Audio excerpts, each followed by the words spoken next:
Cat Day. Shinye Nozen has a big little problem. Shin opened his eyes. He was lying in a soft pillow that smelled wonderfully like violets. He closed his eyes again and rubbed his head against the pillow, feeling content. It was a familiar and comforting scent, but why did he find it familiar? Oh, right. Lena. It was Lena's scent. Wait a second. Why did his pillow smell like Lena? He opened his eyes again and looked around. He had woken up in an unknown room, bigger and fancier than his own. Big windows that faced the town on the other side of the river, white and elegant furniture, a comfortable large bed, a vase with fresh flowers sitting in the nightstand, some photos resting in pristine frames over one of the dressers. He didn't need to think that much to realize this was actually Lena's room. But why was he sleeping in Lena's room? And how had he ended up here? At least there was nobody else around. Good. He had to leave this place as quickly and stealthily as he could. If someone caught him leaving her room, there could be problems. He could ask Lena his questions later. He stood up. He immediately felt something was wrong. He knew he was standing, but he was still in his bed, and his vision was actually way lower than how it should be.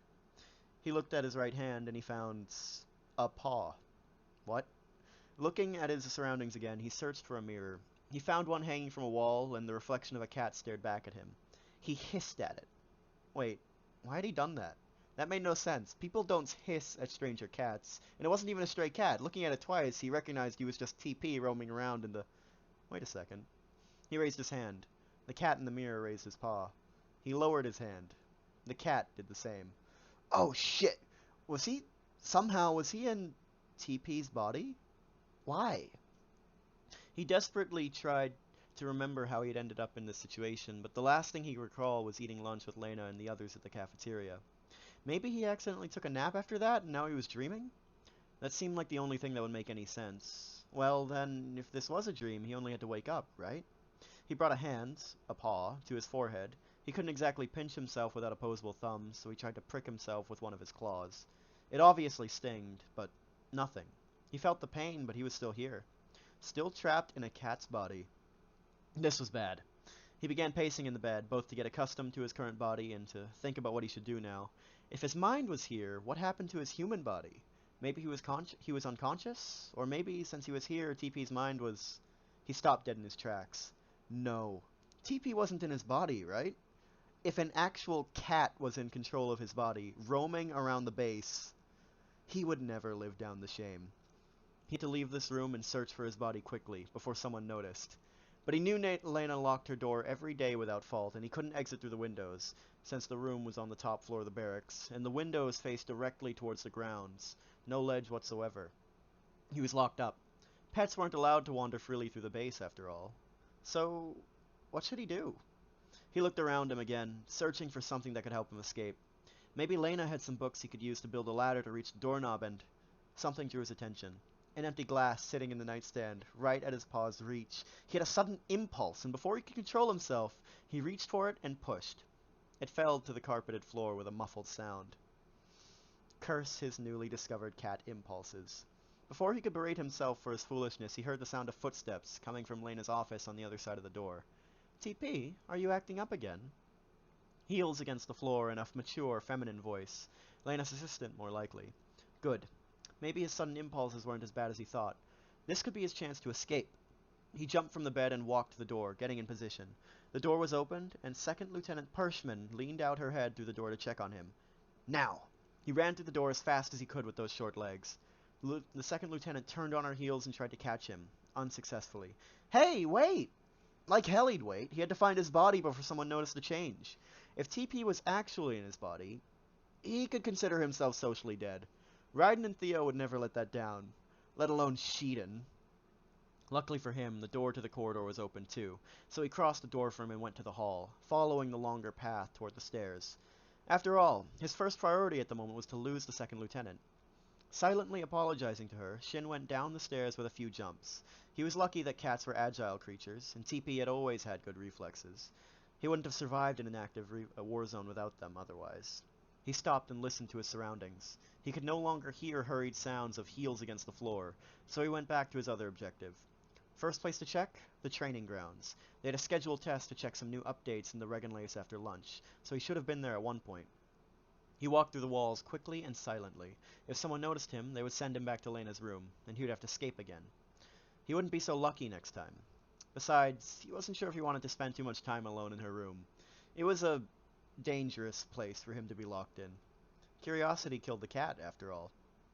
He managed to avoid being caught, and he reached the training grounds, but it seemed like it was later than he had thought. Training hours had already ended, and there was no one left outside. Well, he went back to the hangar where the Regenlays were stored to check if the operators were still around. Most of the Felders were already stationed in their assigned places, but for some reason Undertaker wasn't there. He had the sudden memory of someone telling him that his Regenlave wasn't fully operational yet, but he could be mistaken. His recent memories were still somewhat fuzzy. Huh? TP? Someone called out to him. Shin looked at the source of the voice. Some meters away, Theo had spotted him and was walking in his direction. Shit. He ran through the hangar in the direction of the exit, but Theo blocked his path. He tried to search for an escape route around him, but boxes of munitions and spare parts for the Regenlaves blocked his way through the sides. The only available ways were to jump the boxes or to pass right through Theo's legs. How did you end up here? If Lena finds you, you'll get a hell of a scolding. It's not a good day to make her angry, you know. Meow? Did something happen to Lena? Idiot. It's not like he'll understand anything you say. He decided to ignore his words for now and to focus on his escape. He prepared himself to pounce to one of the boxes on his right, but Theo caught his intentions and grabbed him before he could jump. Damn fox in his agile hands. Let's get you back to Lena's room before she notices, okay? He said to him while he turned on his heels, starting to walk toward the base. Oh no, not again. He extended his claws and gave him a scratch on one of his hands. Theo released him by reflex, and he began to run as soon as his paws touched the floor. Ouch! Why was that? He heard his friend yelling at him from behind. He ignored him. Leaving the hangar quickly before Theo could ask someone for help to catch him, he pondered his options. If he wasn't in the training grounds or the hangar, well, judging by the sky outside, dinner should have been served by now, so maybe he should check out around the mess hall next. He went inside the base again and walked in the direction of the cafeteria. For some reason, the smell of the food was being served was especially attractive today. He stopped some meters before the entrance and sniffed the air. Ah, right. Today's dinner was fish. Specifically baked trout. It smelled wonderfully. Shin cursed again his barely controllable feline impulses and the fact that pets weren't assigned meals at the cafeteria. Pets weren't exactly allowed in the cafeteria to begin with, but it was fish. As long as nobody noticed him too close to the kitchen, he would be fine. After all, he had to check if his body was there, didn't he? He entered the room. His eyes looked around the cafeteria, but there was no sign of him there. Damn. Well, he had to keep searching his body. He still had almost all the base to check, but since he was already there, he could at least taste some of that appetizing fish, right? No. Go back to search your body. The scent of freshly cooked fish filled his nose, making his mouth water. God damn it. Why did cats have such a good sense of smell? Okay. Just a bite. He only had to find a poor idiot who would fall for a pair of puppy eyes. Kitten eyes. Whatever. It was actually pretty late, so there were a few officers left, and even fewer currently eating. But he spotted a known tall figure eating alone in one of the tables at the back of the room. He would be a hard nut to crack, but he was his best chance. Shin just hoped he never knew about this. Inwardly cursing his cat tendencies, he walked close to the walls and used the shadows to conceal his presence until he reached his target. Then he stepped into the light in front of his victim. Meow. Give me. Raiden raised his eyes from his tray of food to look at him. What are you doing here? Shin stared at the piece of delicious fish Raiden was holding in his fork. It looked good. Meow. Give me. Did you come here just to beg for food? Meow. Come on. Shouldn't you be in Lena's room? Meow. If you keep dodging the topic, I swear to God I'll leave you with another scar on your stupid face. If he had claws right now, he might as well use them. Raiden looked at his fork, and then back to him, and sighed. Shin could see the defeat in his eyes. It made the shame of begging for food almost tolerable. Meow! You always had a soft spot for little things, you big sap. And maybe the fact nobody could really understand feline language was useful too. He could throw insults at people and they'd think it was adorable and totally not an offense. What powerful, fluffy beings, he pondered. Right, I already heard you, Raiden said, lowering his fork to his mouth height. Shin ate the offered fish before his friend could change his mind. It was a little too hot for his cat palate, but it tasted as good as it smelled. Unknowingly, he wagged his tail slowly in the air, satisfied. Are you happy now? Raiden asked him, and his voice sounded both annoyed and amused. Meow. More. Don't be greedy. You know you have to go back to Lena's room after this. Meow! Not a chance. He stared at Ryden for a moment, in defiance, before running to the entrance. He could hear his friend sighing a curse behind him, but he knew he wouldn't chase him. It was almost time dinner was over, and he still had half of the tray to eat, and Ryden wouldn't leave food on the plate. It was bad manners, or so his Nan used to tell him. Also, they both ate like horses. It was getting late, and the halls were empty since everyone was retiring to their rooms. With that in mind, his next objective was to check his own room. Easier said than done. Even if he hadn't encountered any problem reaching the processor's dorms, and even if he didn't bother to lock his room before leaving in the morning, it wasn't like someone would try to steal in a military base, or like he had anything worth of stealing to begin with. The door of his room was closed. Needless to say, he was developing quite the hatred for closed doors. So there he was, pacing outside his room while thinking how to open the damn door. Maybe it wasn't that hard. Maybe if he jumped he could reach the doorknob. He tried. The first jump was too short. The second one was too far away. On the third one he actually managed to reach the doorknob, but he couldn't turn it to open the door. Curse his small size and his current lack of opposable thumbs. Getting fed up with his feline body, Shin actually tried to curse out loud, but all that came out of his mouth was a long tirade of angry-sounding meows. It was so pathetic that he wanted both to laugh at himself and slam his head against the wall. "Here you are, TP. We were searching for around all the base for you. Anju." It seemed like his angry meows had attracted some attention. He prepared himself to start running as soon as she tried to take him back to Lena's bedroom, but she stopped just a few steps before reaching him. Her blue eyes looked at the door at his side. "You miss Shin, don't you?" "I can't say I don't understand you."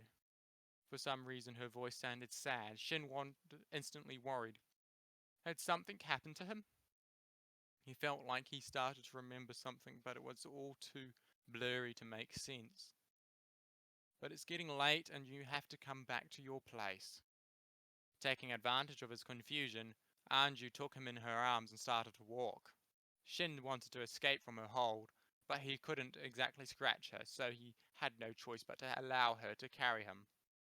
Well, he hadn't heard any fuss in all his rounds around the base, so probably TP wasn't in his body after all. He could relax, at least on that matter. Still, he'd like to know how exactly he ended up in the cat's body, and for that, to find his own body was probably the best chance. But at this point it was likely that he'd have to wait until the next day. If he had to spend another day in the body of a cat, he would end up murdering somebody. Anju stopped at the crossroad of the halls of the first floor, calling his attention back to the present. She held him at arm's length to look at him. "Since we are on this, let's get Lena to bed too. She's probably still in the infirmary." "Meow? What happened to Lena?" That meow sounded very upset, even by human standards. Anju raised her eyebrows. "Oh, are you worried about her? My, mindful little gentleman you are, TP." She put him closer to her again and gave him some pats. He couldn't exactly say he was comfortable with his current situation, but at least he would know what was bothering Lena before retiring for the night. They arrived at the infirmary, and Anju opened the door carefully, trying not to make a sound. All the beds were empty, but the last one had been covered from public view with a folding screen, apparently to give some privacy to the occupant. His friend went around the divider to reach the last bed, and there he finally found his body, lying unconscious. Right, now he remembered. Guren had told him that the Undertaker's legs weren't fully operational, but he had gone and made that risky movement in the test anyways. He had hit his head, and apparently the blow was strong enough to knock him out for a whole evening and send his consciousness to a cat's body, worrying everyone in the base in the process. And sitting by his bedside, there was Lena, currently dozing off in a very uncomfortable position. She had probably spent all her evening looking after him. He was such an idiot sometimes. Anju cleared her throat loud enough to wake her up. Lena opened her eyes, startled, and her silver eyes wandered around the room for a moment before settling on them. Her cheeks were red. She probably was ashamed to be found in such a state. Shin would have chuckled if he could, and if he wasn't currently berating himself.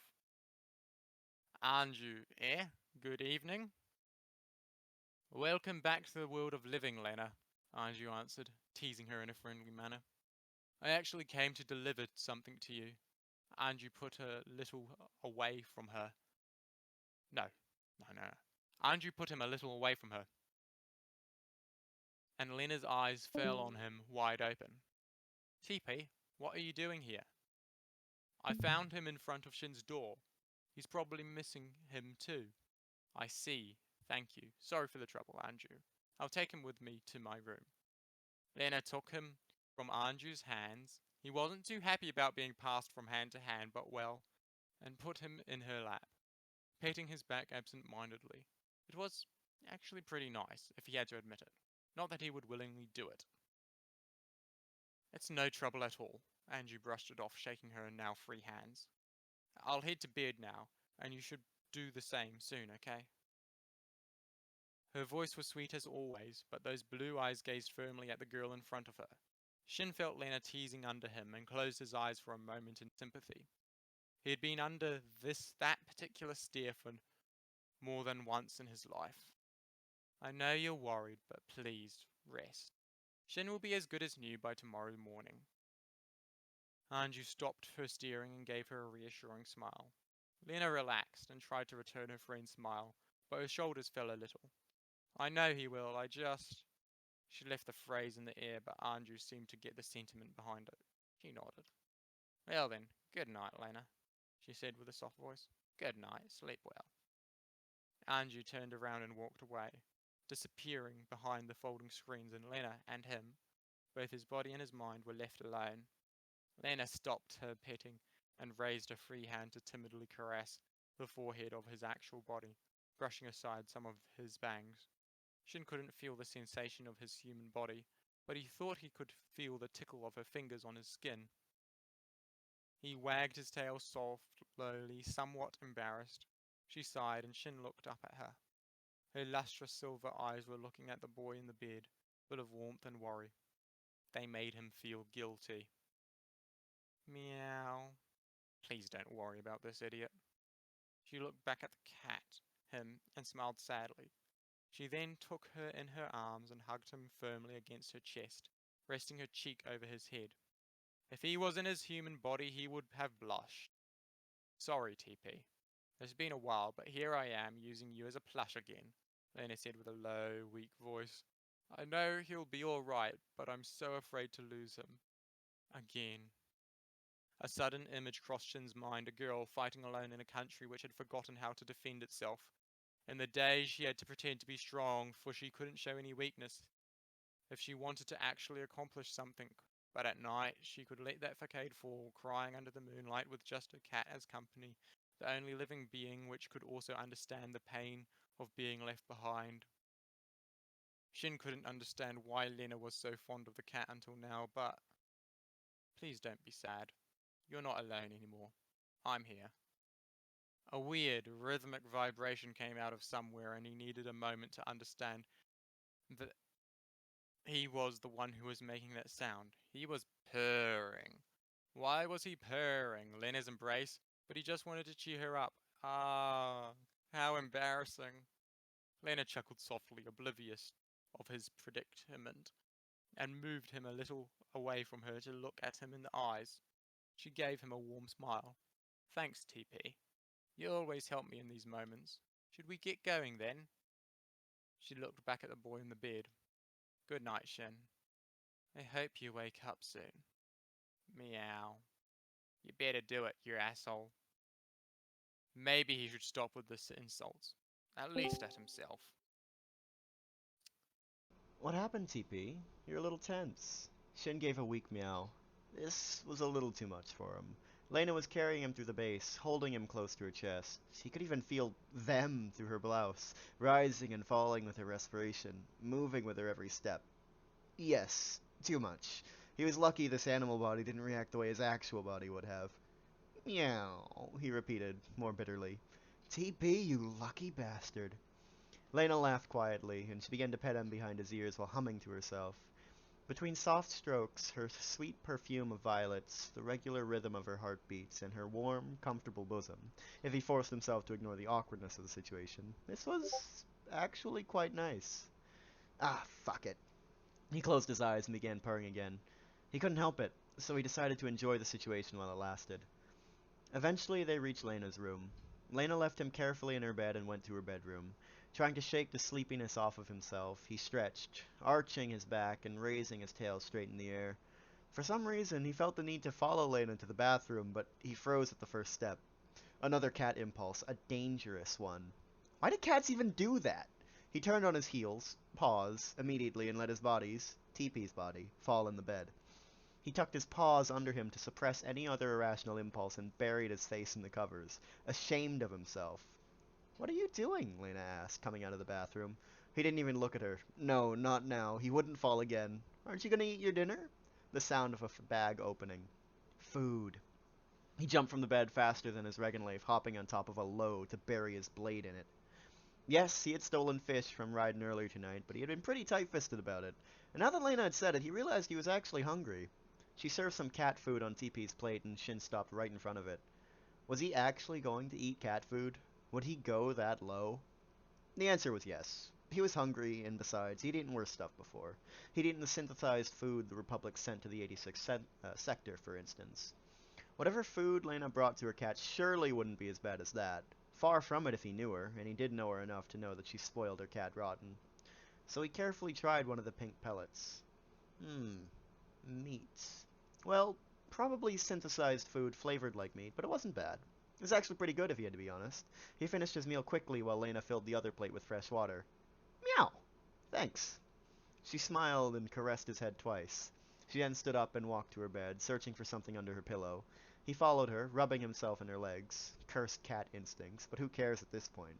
She left something on top of her bed and removed her jacket. And then she began to unbutton her skirt. Crap, bedtime. Time for her to change into her pajamas. He jumped to the bed and slipped under the covers as quickly as he could. He would not do this. He would not sneak a peek at Lena while she was changing. Nope, he won't. Has this cursed cat seen her like this every night? For years? He'll have to kill the damn thing. "You're acting pretty weird tonight," she said, and he could feel like the weight of his covers was removed from him. "Please be clothed, please be clothed, please be clothed." She took him in his hands and held him at arm's length to give him a good look. Luckily for him, she had already changed into her night clothes, a thin camisole that didn't leave much to the imagination. The neckline barely covered her breast. "Maybe I should take you to the vet when I can." The sound of her silver bell voice put him out of his thoughts, and he forced himself to look up to her face. She was pouting, a sight he always found endearing, and more so at this short distance, and finally she sighed. She hugged him again, and the softness of her body against him told him she had even removed her bra, much to his panic, and finally carried him to the bed, placing him in a pillow by her bedhead. She then turned off the lamp in her nightstand and slipped under the covers at his side. "Good night, TP." Meow. "Good night, Lena. Sleep well." The cursed cat even slept with her. That's it. He would kill him when he got his body back. He tossed him his pillow. Maybe it was because he wasn't used to this cat body yet, or maybe he was sleeping in a new bed. Lena's bed, to be specific, but he couldn't find a comfortable position to fall asleep. Something was missing. He gave up and stood up on the cushion, walking slowly in the bed in order to not wake up Lena, who had fallen asleep as soon as she put her head in the pillow. Cats had better dark vision than humans, so he could appreciate her beauty under the pale moonlight that entered through her window. Her pale skin seemed to glow, but her eyes were shut and tense, like she was having a bad dream. "Shin!" He stopped dead in his tracks. Why was she calling his name in her dreams? Ah, yes. She was still worried about him, even when she was sleeping. "You're an idiot." He tried to sigh, and it came out like a harmless spit, sounding more tired than menacing. He walked to Lena, inwardly thanking the cat's natural stealth, until he stopped right in front of her face. He had the sudden impulse to touch her nose with his, to rub his head against her, to lick her cheek until she smiled again. He didn't follow any of those instincts. It was inappropriate to even think about it. But he did lay down right beside her, putting his head right under her chin. He began to purr for her again, trying to comfort her, or at least distract her from her bad dreams. He couldn't look at her face now, but he felt a content sigh against his back, and she shifted in her sleep, her left arm covering him, hugging him. His job was done. He grew sleepy. He was warm and comfortable with her, her sweet smell of violets surrounded him, and her regular breathing lured him to sleep. He felt safe in her embrace. This was heaven on earth, and this bloody cat enjoyed this every day. Yes, he admitted. He was jealous. The next day, back in his normal body, Shinai Nozen stood up in front of an apparently confused TP. Normally he didn't mind the cat's existence, but today he was actually looking daggers at it. It was a weird sight. He squinted his eyes and opened his mouth to speak. Meow, meow, meow. You're a lucky bastard, you know. Shin tried to use all his knowledge he had learned yesterday about the cat language in that phrase. TP wagged his tail slowly and looked back at him, the very image of innocence. Shin didn't buy it for a second. He knew that he was smiling, full of himself under his whiskers. Meow, meow. Meow, meow. I know you understand me, you asshole. You better respect Lena or else. Shin, what are you? Since this was a private office, the risk of someone walking in on him, talking to a cat was almost non-existent, almost, if not for the owner of the office and the said cat. Lena had taken less time than he had expected to find those documents in her bedroom, even if he, in TP's body, had been the one who had hidden them in the middle of the night while she slept. I was having a conversation, he answered as swiftly as nonchalantly as he could. Are you ready? He changed the topic before she could keep questioning him. Lena shook her head softly. Give me a second, I still have to leave TP in my room. Shen took the cat in his arms and went back to his bedroom. Over her shoulder, TP stared at him, and Shen could swear he was smirking. Meow, meow. I hope you had fun yesterday. Shin glared at him again. That damn cat.